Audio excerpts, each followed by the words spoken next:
So I was watching the internets the other day, and I was watching these guys pull a car out of the woods, get it running, and trying to drive it off. And I thought to myself, well, I haven't bought a piece of garbage in a while and tried to drag it home. Maybe it's time. That seems like fun.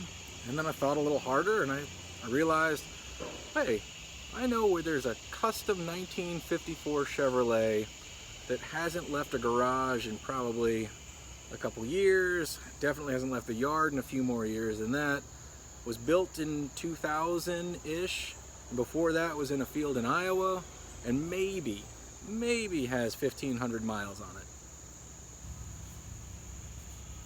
I think it's in here.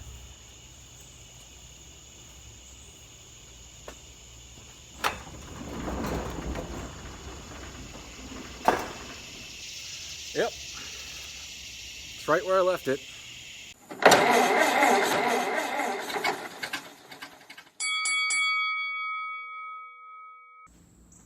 Behind me is my 1954 Chevrolet. It's hard to believe this, but I've had it for nearly 20 years, and it's been driven, if you carry the two, round up a little bit, maybe 3,000 miles.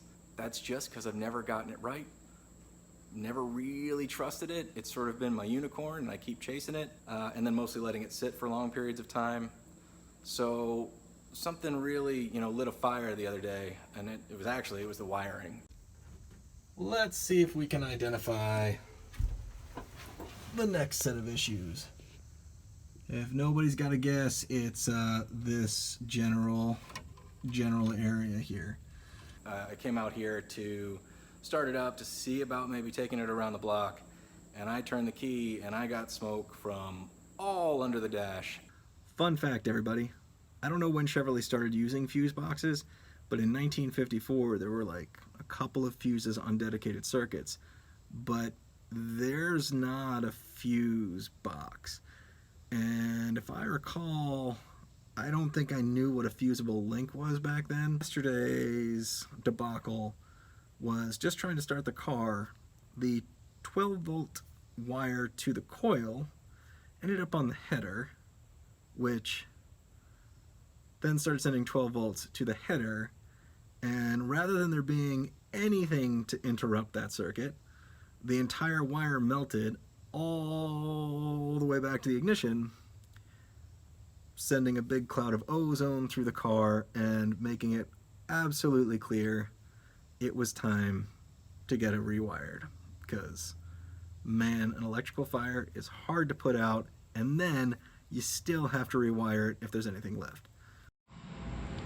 So to get started, I need to lay out all my tools and all the parts and pieces we're going to need for this project. So one of the tickets to success is having a clean workspace. As you can see, I keep an extremely tidy shop. So in order to do that, we're going to go ahead and clear this off. And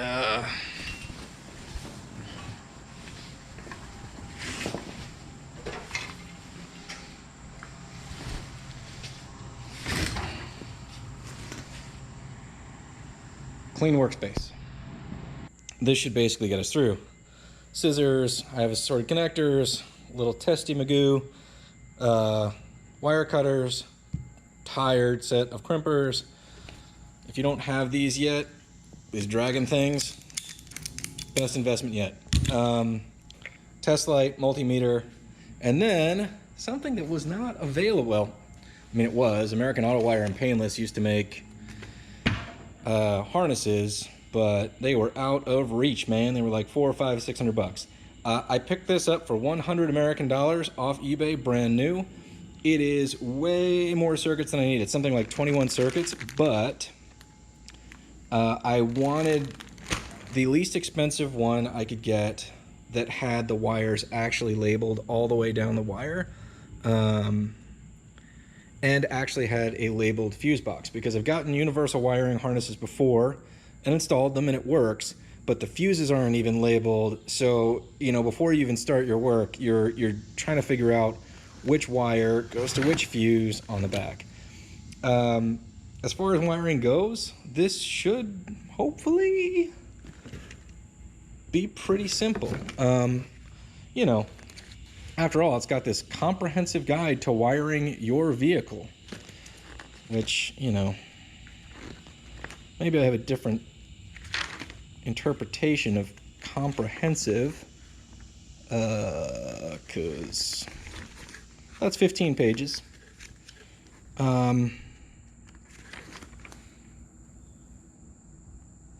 Maybe it'll be good. Basically, I've done this enough that I'm not scared to pull the old harness out and just put the new harness in, but maybe I'll do it step by step, because honestly, it's been so long, I don't remember what I did on this car. There are a couple things in this harness. This is for more of a modern style type of thing. So it comes with all these connecty widgets to connect to GM steering columns and GM headlights and all of that jazz. If that's your kind of street ride cup of tea. I'm going to try to wire in the original turn signal. I'm not going to try. I'm going to wire in the original turn signal. And I like the fact that on these, you know, these cars, there is a headlight switch on the dash, but down there in the darkness, there is a foot switch for the high beams. So I'm going to keep all of that stuff. I've also been running a generator on this car. This car has gone through many versions of stuff. Originally, it was a 3.2 setup that ran terrible, and then I found out it was the head. Anyway, long story short, I think I'm going to keep the generator right now. Anyway, we're just, you know, we're just trying to make her better. We're just trying to make her reliable. So we're going to start with this harness because, you know, I just don't want it to burn to the ground.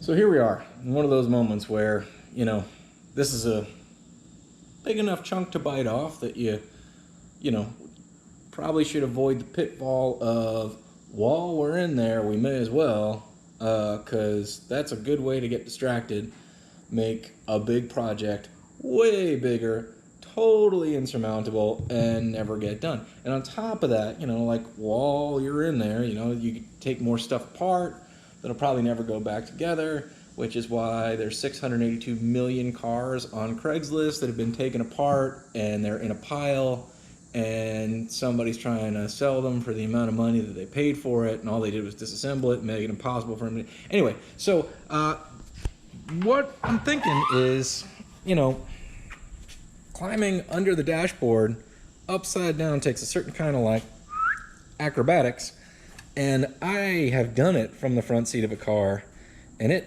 man, you know, whew, I'm not that flexible. It's awful.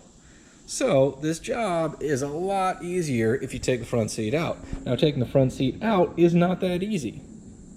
But, you know, considering I chopped the top on it, it used to be really nice when I sat in here because I could actually see out, and then I quasi-upholstered it, and the extra padding on the seat lifted me up high enough that I'm like, I mean, I'm up there, man, you know, and I gotta like lean down to see a stoplight and all that. So, I was thinking that maybe I should take the seat out, and then I could take some of the padding out, and that's all disgusting and hammered, and I gotta clean all this other stuff out. And while I'm at it, I never had a headliner in here, you know. So, here we go. So, it's been 30, 40 minutes, something like that. Literally have gotten nothing done. There's a set screw under here to get the AdjustOMatic like fancy knob off, so you can get this thing off, so you can get to the bolts to get this side unhooked to get it out that way. I went through every screwdriver I had trying to find a flathead that fit, because my brain pan said that's a flathead set screw under there. I don't remember, but I think it is. Tried every one I had, couldn't get it in the angle of the dangle. Well, finally like laid down, got my eyeballs up this way, and turns out it is an Allen key. So I have been playing Goldilocks, like nope, nope, nope, nope, nope, nope, nope, nope, nope, nope, nope, nope, nope. And then I found this. I was like, what? Does anybody even know why? To what advantage? Anyway, finally, think I found the one that fits. Righty tighty, lefty loosey, but it's all upside down. Holy guacamole. Come on now. Come on. Anyway, I'm just showing you this to show, oh crap, I don't know which one it was, that there's a reason that some of this stuff just takes so much longer, and why you should not compound your projects like I'm doing right now, because boy howdy.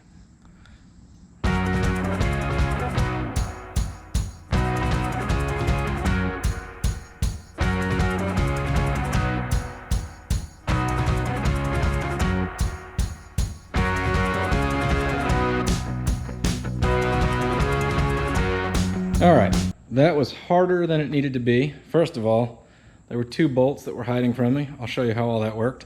Second of all, if you got anybody willing to hang out with you, that's a lot easier with 2 people, but I don't, and I'm stubborn. So, for anybody that's trying to take a seat out, let me actually try to be somewhat informative here.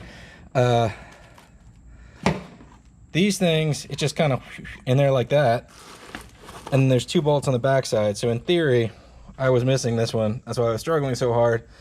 But now I know. Knowing is half the battle. Not gonna lie, this was both sad and motivating at the same time. I put all of this stuff in a long time ago, and it's just in bad shape. It's really time to get this car to, you know, daily driver status, which is what I built it for. I just didn't have a clue what I was doing when I built it. So this is a little disheartening and, you know, somewhat motivating, because I put all this stuff together the best I could when I was 19, 20.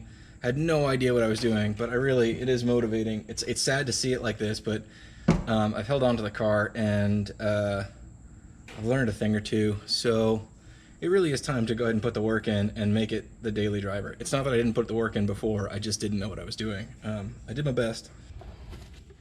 Rain X. It's a good idea if you got no windshield wipers, which I don't. My registration from 2015. Some torn up insulation. Maybe we'll replace it. Maybe we'll repair it. What did I replace? A wheel cylinder at some point. One of the original stacks to the 3 deuce setup that I had. Ain't be gone. My 2011 tag. Pictures of more different cars. That's not this one. Oh, look at all these registrations. Yep, 12. The whole time I've had it, it's been registered, it's been legal. 2016. I just, haven't driven it, so. Dixie Fried Hot Rod Car Show sticker. What else we got? Ma Rainey CD. I'll bet it's not Ma Rainey. Holy smokes, it's Ma Rainey. 2017. Cleaning product. All right, this is a hot mess. We'll break out the vacuum. We'll clean it all out. It's going to be a lot easier to get under the dashboard that way. Here we go.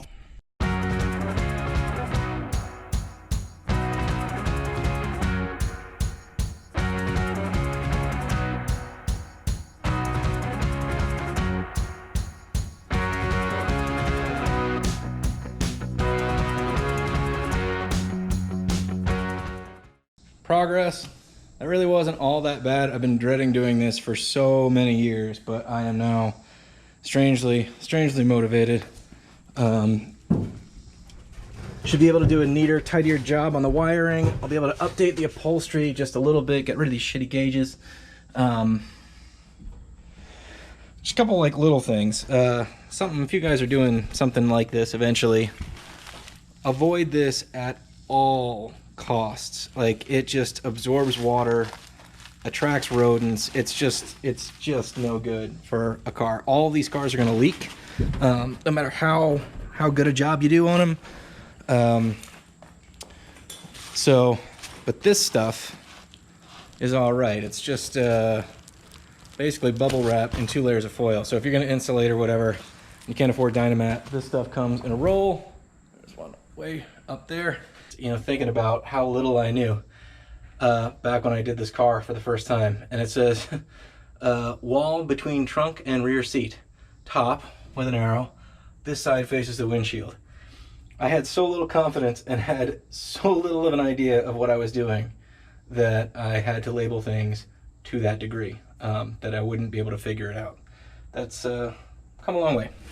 Anyway, long way to go. I'm gonna clean up the huge mess I just made and then actually get after it. Well, as you can see, the whole interior is out now.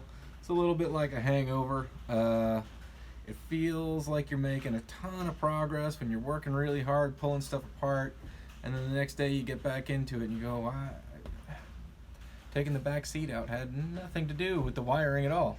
Now it's just one more thing I gotta undoing. It needed it, it needs the thing, but this is how projects stall, and this is how cars that get disassembled just end up on Craigslist, because someone gets real ambitious for a couple of days, takes everything apart, and then feel really satisfied, and the next day they try to like assess what's next, become completely overwhelmed, and there it sits for years and years and years. So as far as me goes, I gotta get the ignition switch out, headlight switch out, and then I may pull the bezel and the gauges and stuff out, and that's really the meat of the wiring that's under here outside of the turn signal. No sense in really trying to get it all done up from underneath of there. Strangest thing, guys, this clock has never seemed to work. So I just set it to noon. But do you hear that? Like, there's a weird resonance like that guy. Gang, that ticking, it appears to be the clock. I don't even know what to say about that. I don't know if I hit something that kind of, knocked it into its, Alright, now I gotta, this is it's not electronic, right? Because it whines.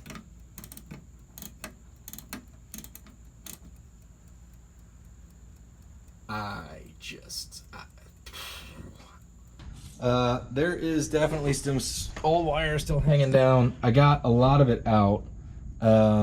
Right now, I've left the basics of what is the turn signal stuff because I want to see how that ties into the new harness. I know that I'm gonna have to leave some of this that's up in the column. These I've left as little tails so that I can maybe fish the wires that go to the tail. Same thing over here for the stuff that goes to the starter. And then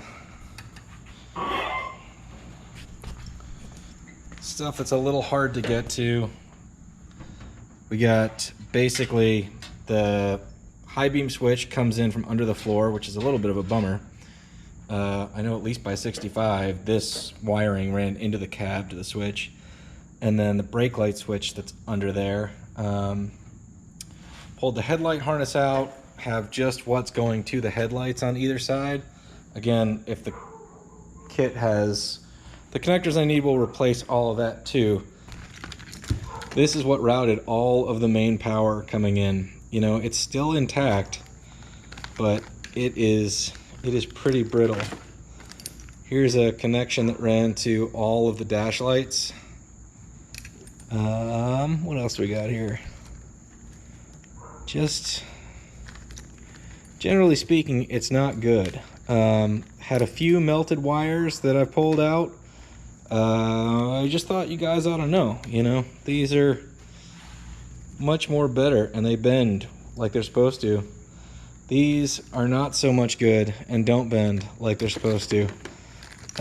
So especially without a fuse box, as these crack and the insulation falls off, you're kind of asking for it. So, you know, if you laugh at danger and live on the wild side, or entirely opposite, you know, you've lived a very wholesome life, then, you know, run this stuff.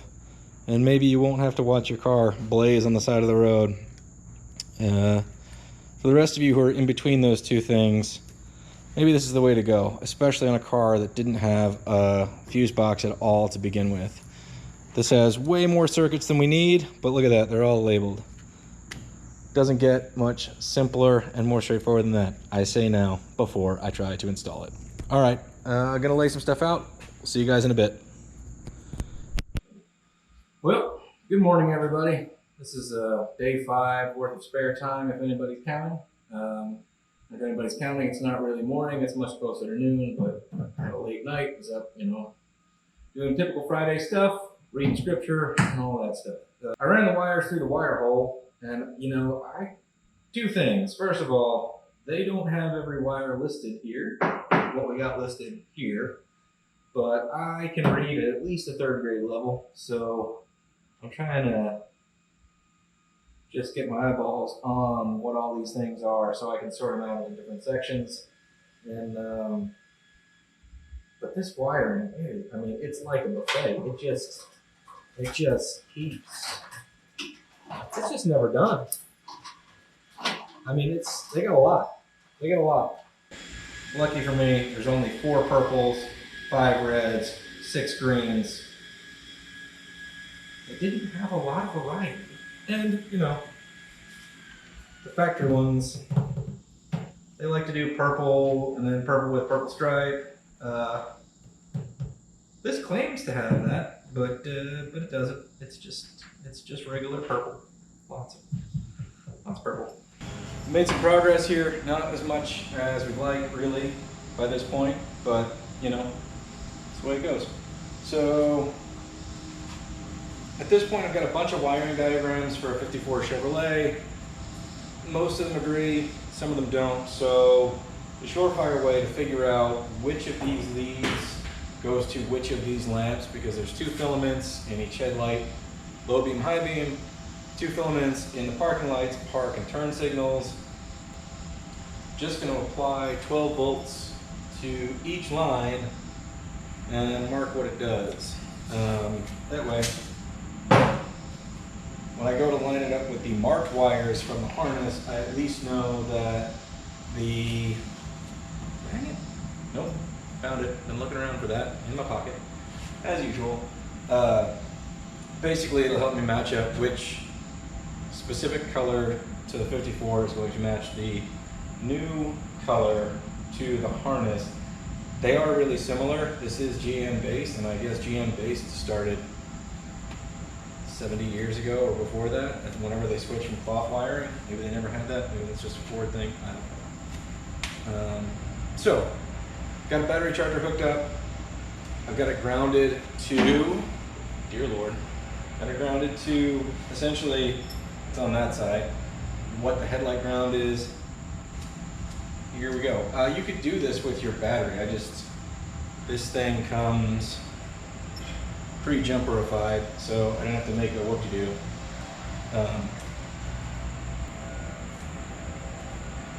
It is grounded.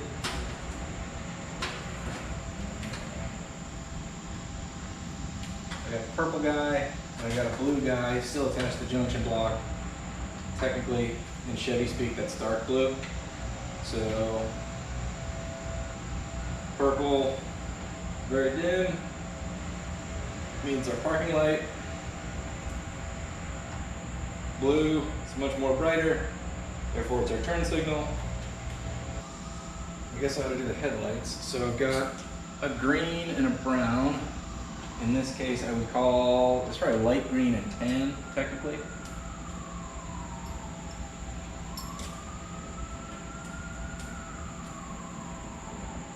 That looks brighter.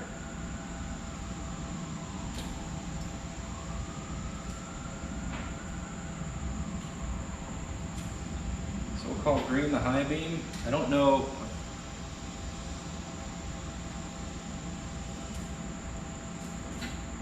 Honestly, I'm not sure if both filaments go on when you hit the high beams on these, but we can check that when it's done.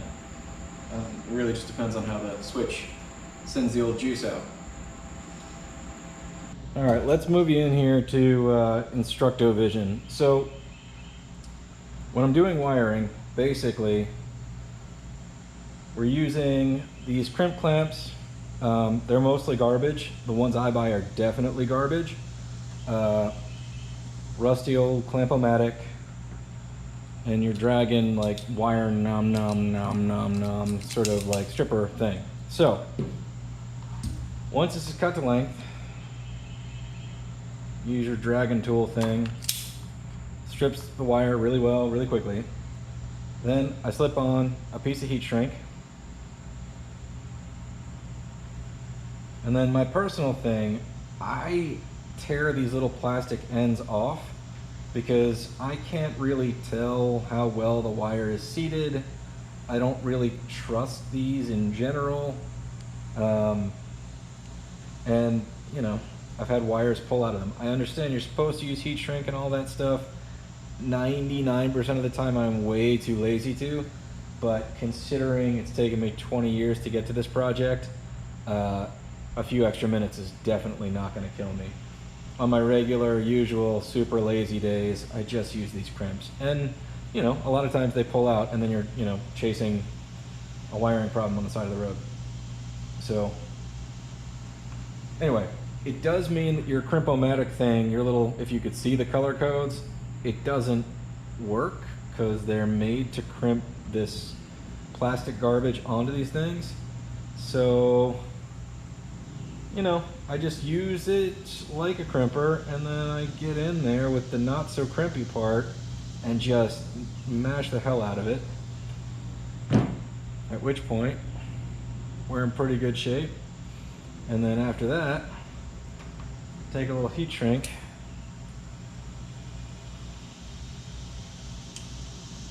And that looks almost semi-professional. It also holds it in there, and I also know the wire is crimped to a tight enough connection for my standards, but when it's in there, it's life's mysteries. It's like, you know, like putting dough in the oven and hoping it's magically going to turn into bread without you watching. They say it does. I just don't believe it unless I can see it. Morning, gang. The project continues down to the tail section. So I got to remove all this junk and put it in the way of everything I'm doing. Some really destroyed pictures, but I guess there's a picture of when I had it in my buddy's shop trying to figure out a clutch problem because he had a lift. I wonder how old Chuck is doing.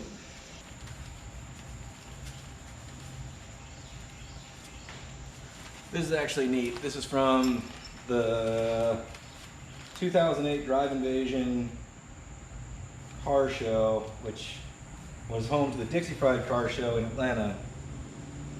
Oh yeah, that was the year the legendary Shack Shakers played. Grinder Nova, quarter trim. Definitely all this needs to be cleaned up. I think the other one is in the car, but I really don't know.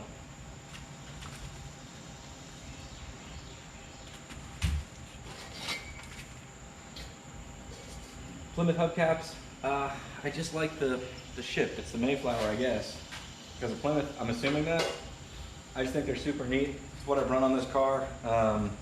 People have been kind enough to give me spares because nobody really loves them like I do.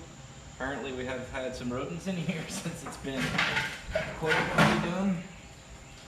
This used to be in the back seat.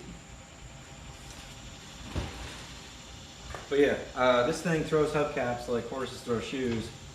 So it's been really helpful for people to give me spares. I got a stack that came out of here. Some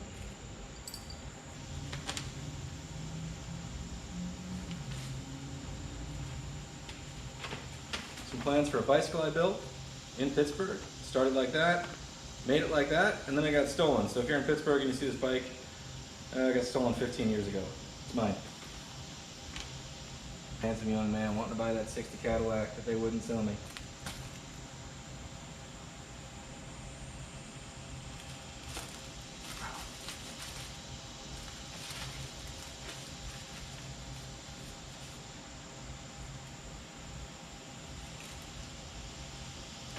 Hot Rods and Hillbilly Car Show, 2008 flyer.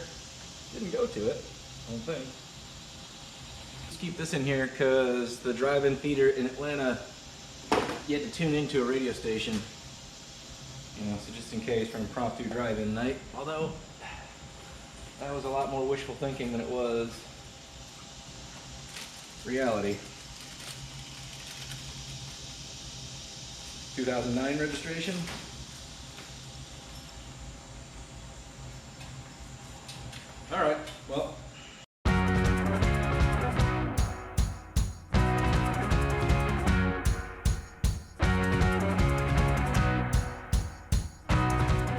Here we go. We are down to starter wiring before I can do a bit of a smoke test. Everything's still just loosely in and needs tons of tidying up. But I was getting in there and the original wiring is still coming in through over here.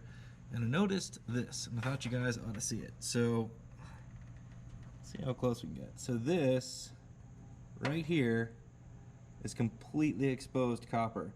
And that's the original wiring from 1954. Now, the thing about this is that's just brittle and cracked and exposed copper. Here's the problem. That is running to the terminal, I don't know if you guys can see that or not, that gets constant power on the top of the solenoid and supplies the rest of the car with juice. So what this means is not only could it have burned the car down as I was going down the road if it had, oh, I don't know, hit the header or ended up, you know, attaching itself to the inner fender. If this thing shorted out while it was parked, it still had constant battery power, and not only would that have created a huge barbecue, but it could have burned my entire garage down and everything I have in it, which, I don't know, that would have been a massive bummer. So, you know, this wiring, I'm not gonna lie, it's been a pain in the butt, and some of that's just because wiring is a pain in the butt, and some of it is because this harness is a pain in the butt, but we'll get to that later. Anyway, I thought I would show you that. I'm gonna hook these two guys up, and then we'll see what catches fire, what works, and what doesn't, basically in that order. All right there, fellas, working back from to front, you know, we finally got it all wired in, neat and tidy along the back. Runs yonder in through the cab of the car. That's just some dome light stuff, TBD, per headliner-itude. So everything's kind of tucked up under there with 1 to 1,000 zip ties holding it all in place.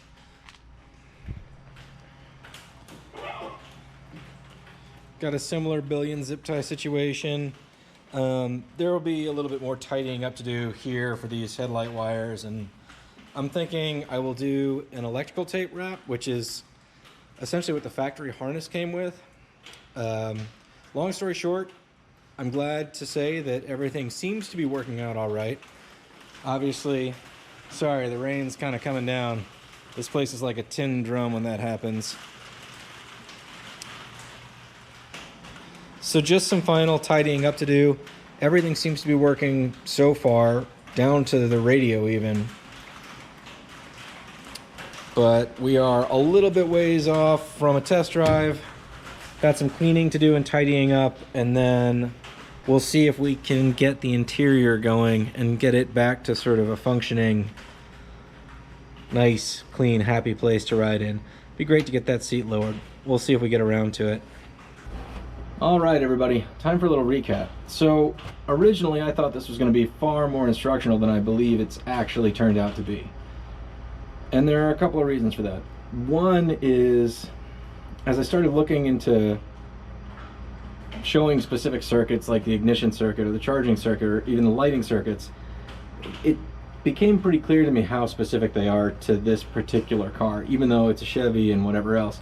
There are a couple of ways to do each one of those things.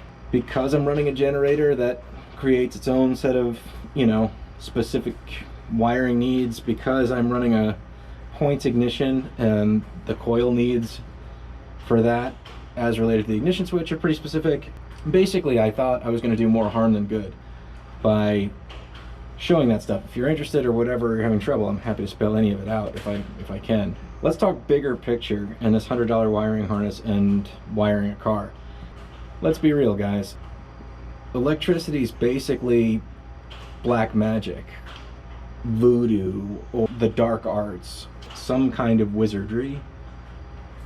But basically, at best, we sort of understand how it works, right? There's some kind of electrotrons floating around in the battery, and under certain circumstances, they run through the little metal insulated tubes to the right place, and then from that point they either make light, create heat, or make something spin, and somehow cycles back to the battery, and somehow more of a spinning motion on your alternator or generator creates more of those electroparticle things. It's complicated, you know, like you got to be an electrical engineer or Thomas Edison or Harry Potter or somebody to really fundamentally understand it. The rest of us can basically just hope to understand how it works and use it to create light from no light and to keep the car from catching fire where there was no fire, you know, because electricity really doesn't care. I mean, it'll spontaneously combust everything you have, and it'll burn its own house to the ground. You know, if it burns the car to the ground, whatever magic's in that battery goes with it, but it doesn't really care.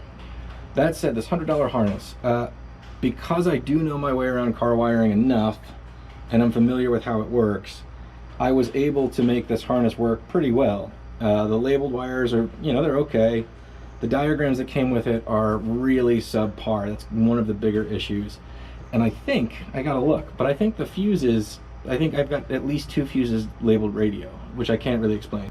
The diagrams are really the weakest link here, and I mean, I can show you. So it's done section by section, so it appears that they're giving you kind of like a clear picture of where each wire goes, which is, you know, this is about 52% of the story, because where these wires go from here is the critical end, and there's no amount of like pasting these pages together that could give you a complete diagram. So, you know, you may know that one end of the wire ends up in your light bulb or at the coil or whatever, but where does the other side go? Does it, you know, does it go to a switch? Does it terminate in the fuse box? Does it come out of the other side of the fuse box? These are all pretty important things, and things that I had to chase down because I knew what I was looking for. If you know what you're doing, this is a reasonably good deal. If it's your first time wiring a car or rewiring a car or whatever, I absolutely recommend you pony up and spend the extra cash on an American Auto Wire, painless. There are probably a couple other companies. I'm not sponsored by any of them. I'm naming them off the top of my head because those are really quality harnesses, but the best thing about them is the super detailed diagrams that you get. I mean, they're like poster size. So when I've used those harnesses in those kits, I basically hang it on the wall and I'll highlight each wire as I go and make sure that I've connected it and marked it off, but there's never any question where every end of every wire goes to. So that's an education in itself. Anybody can do those kits. It just takes a little bit of patience and a 3rd grade reading level and a couple simple tools. Well, I can say it from experience, don't cheap out on your wiring, because it's one of the things that has kept this car off the road when it should have been on the road years and years and years ago. So if I had spent, back in those days, the $400 because that was what was available, it really would have hurt my wallet for a while, but I wouldn't have had anywhere the amount of trouble that I've had over the years chasing down individual wires and sort of patching things back together. My recommendation to you is purchase to your skill level. You know, basically, if you don't have a skill level, spend the extra money because you'll get the education out of it. This is going to confuse you at best, and at worst, it's going to cause you to fry something or burn your car to the ground. Anyway, I hope you got something out of this, some kind of enjoyment. I guess that's going to wrap it up for the wiring. If I have any issues, I'll try to report back. If there's any questions, I'll be happy to answer them. And at least you can see that this is a tackleable project. So I've got about 2.5 days in this project in linear time, including removing a lot of the interior stuff and taking the old wiring out. I realistically, calendar-wise, have almost 5 weeks in this project. So if things don't go exactly as you planned, you know, don't get discouraged, stick with it. You will get through it. It's going to be worthwhile in the end, that's for sure. Electricity and car wiring and that sort of hoodoo and voodoo is not something you really want to mess around with or guess with. You want to get it right, and you want to try to get it right the first time. And that's from my own experience of getting it wrong the first time and it taking this long to give it another go, because it's not the hardest job in the world, but it's difficult to get to. So you definitely, in your punch list, do this before you do your interior, that's for sure. All right, well, I hope you enjoyed it. Stay tuned. Let's see if we can take care of this in short order once we've cleaned up this mess. Good luck. Good night.